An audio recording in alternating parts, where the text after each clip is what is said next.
ಮಲಪ್ರಭಾ ನದಿಯ ನವಿಲು ತೀರ್ಥ ಆಣೆಕಟ್ಟಿನಿಂದ ನದಿಗೆ ನೀರು ಬಿಡುಗಡೆ. ರಾಮದುರ್ಗ ಪಟ್ಟಣದ ಹಲವು ಮನೆಗಳಿಗೆ ನುಗ್ಗಿದ ನೀರು. ಬೆಳಗಾವಿ ಜಿಲ್ಲೆ ಸವದತ್ತಿ ತಾಲೂಕಿನ ಮುನವಳ್ಳಿ ನವಿಲು ತೀರ್ಥ ಮಲಪ್ರಭಾ ಆಣೆಕಟ್ಟಿಗೆ ಒಳಹರಿವು ಬಹಳ ಹೆಚ್ಚುತ್ತಿರುವುದರಿಂದ ಆಣೆಕಟ್ಟಿನ ಸುರಕ್ಷತೆಗಾಗಿ ಆಣೆಕಟ್ಟಿನಲ್ಲಿರುವ ನೀರನ್ನು ಮಲಪ್ರಭಾ ನದಿಗೆ ನೀರು ಹರಿಬಿಡಲಾಗಿದೆ.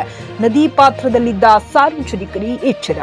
ತೇರ್ ಬಜಾರ್ ಪಕ್ಕದಲ್ಲಿದ್ದ ಮಲಪ್ರಭಾ ನದಿಯ ಸೇತುವೆ ಹಾಗೂ ಜಾನಕಿ ರಾಮೇಶ್ವರ್ ದೇವಸ್ಥಾನ ಸಂಪೂರ್ಣ ಮುಳುಗಡೆಯಾಗಿದೆ.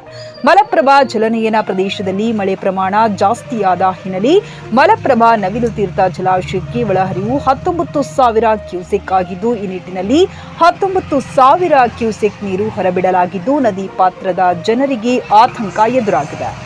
ರಾಮದುರ್ಗ ತಾಲೂಕಿನ ತುರನೂರ ಗ್ರಾಮದ ಹತ್ತಿರದ ಖಾಸಗಿ ಶಾಲೆಯ ಆವರಣಕ್ಕೂ ನೀರು ನುಗ್ಗಿದೆ. ಇನ್ನು ರಾಮದುರ್ಗ ಪಟ್ಟಣದ ವಾರ್ಡ್ ನಂಬರ್ 11, ಬಾಣಕಾರ ಮತ್ತು ನಿಂಗಾಪುರ ಪೇಟ ಹಲವು ಮನೆಗಳಿಗೆ ನೀರು ನುಗ್ಗಿದ ಕಾರಣ ಸಾರ್ವಜನಿಕರು ಪರದಾಡುತ್ತಿದ್ದಾರೆ. ದಡದಲ್ಲಿದ್ದ ಸಾರ್ವಜನಿಕರು ಎಚ್ಚರ ವಹಿಸಬೇಕಾಗಿದೆ. MD Sahil Bairkadar, JK news Kannada, Ramdurg.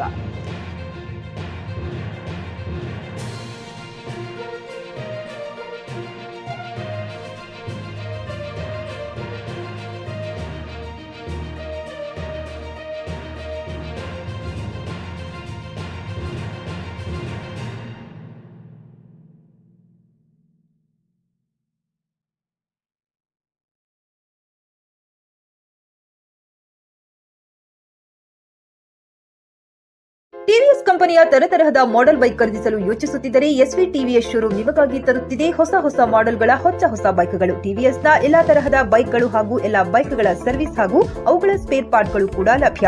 ಹಾಗಿದ್ರೆ ಹಿಂದೆ ಭೇಟಿ ನೀಡಿ. ಎಸ್ವಿ ಟಿವಿಎಸ್ ಶೋರೂಮ್ ಮಾಲೀಕರು Lokesh RJ, Bharat petrol bunk ಎದುರುಗಡೆ, ನಾಗಲಕ್ಷ್ಮಿ ದಾಬಾ ಹತ್ತಿರ, ಗುಲ್ಬರ್ಗ ರೋಡ್, ಹುಮ್ನಾಬಾದ್.